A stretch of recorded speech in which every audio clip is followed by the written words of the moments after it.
اور اللہ تعالیٰ نے حضور پاک صلی اللہ علیہ وسلم کو ظاہراً اخیر میں نبوت عطا فرمائی، اور جبکہ حقیقت میں تمام نبیوں سے پہلے اللہ نے نبوت عطا فرمائی۔ جب نبوت طے ہوئی تو سب سے پہلے حضور صلی اللہ علیہ وسلم کی نبوت طے ہوئی۔ حضرت ابو ہریرہ رضی اللہ عنہ نے پوچھا، یا رسول اللہ متی وجبت لک النبوہ، اے اللہ کے رسول، اللہ نے آپ کی نبوت کب طے فرمائی؟ آپ نے فرمایا وآدم بین الماء والطین، ابھی آدم علیہ السلام کا پتلا بھی تیار نہیں ہوا تھا، آدم علیہ السلام کا پورا ڈھانچہ بھی تیار نہیں ہوا تھا، وجود ان کا تیار نہیں ہوا تھا، اس سے پہلے اللہ تعالیٰ نے میری نبوت طے کر دی۔ نہ صرف نبوت طے کی بلکہ نبوت سے بڑھ کر ایک چیز طے فرمائی۔ وہ حضرت عرباض بن ساریہ رضی اللہ عنہ فرماتے ہیں، نبی کریم صلی اللہ علیہ وسلم نے ارشاد فرمایا، انی عند اللہ فی ام الکتاب لخاتم النبیین وان آدم لمنجدل فی طینتہ، کہ ابھی آدم علیہ السلام کا خمیر پوری طرح تیار نہیں ہوا، اللہ تعالیٰ نے اس سے بھی بہت پہلے لوح محفوظ میں میرے متعلق لکھ دیا کہ میں خاتم النبیین ہوں۔ صرف نبی نہیں بلکہ اللہ نے یہ طے کر دیا کہ آپ صلی اللہ علیہ وسلم اللہ کے آخری رسول، آخری نبی، اور فرمایا وَسَأُخْبِرُكُمْ بِأَوَّلِ أَمْرِي، میں اپنے بارے میں تمہیں بتاتا ہوں میرا ظہور کب سے ہوا۔ لوح محفوظ میں تو میں سب سے پہلے تھا، ظہور کیسے ہوا؟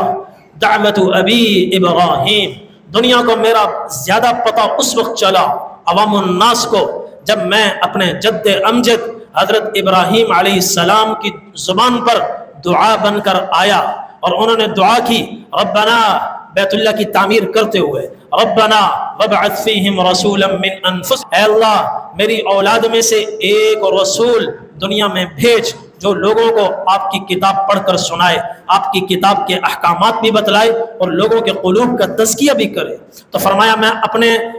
جد امجد اپنے باپ حضرت ابراہیم علیہ السلام کی زبان پر دعا بن کر آیا تو لوگوں کو میرا تعارف ہونا شروع ہوا۔ اور پھر فرمایا وبشارت عیسیٰ، عیسیٰ علیہ السلام کی زبان پر بشارت بن کر آیا، عیسیٰ علیہ السلام کی زبان پر بشارت بن کر آیا۔ عیسیٰ علیہ السلام نے بنی اسرائیل سے کہا وَمُبَشِّرًا بِرَسُولٍ يَأْتِي مِن بَعْدِ اسْمُهُ احمد، گھبراؤ نہیں، اب وہ رسول آنے والا ہے، میں تمہیں خوشخبری سناتا ہوں، عن قریب آنے والا ہے، اس کا نام بھی تمہیں بتا دیتا ہوں، نام اس کا احمد ہوگا۔ سورۃ الصف میں وَمُبَشِّرًا بِرَسُولٍ يَأْتِي مِن بَعْدِ اسْمُهُ احمد، اور فرمایا وَرُؤْيَا أُمِّي الَّتِي رَأَتْ حِينَ حَمَلَتْنِي، اور میں اپنی والدہ کا خواب ہوں جب میری والدہ نے مجھے جنا، خرج منہا نور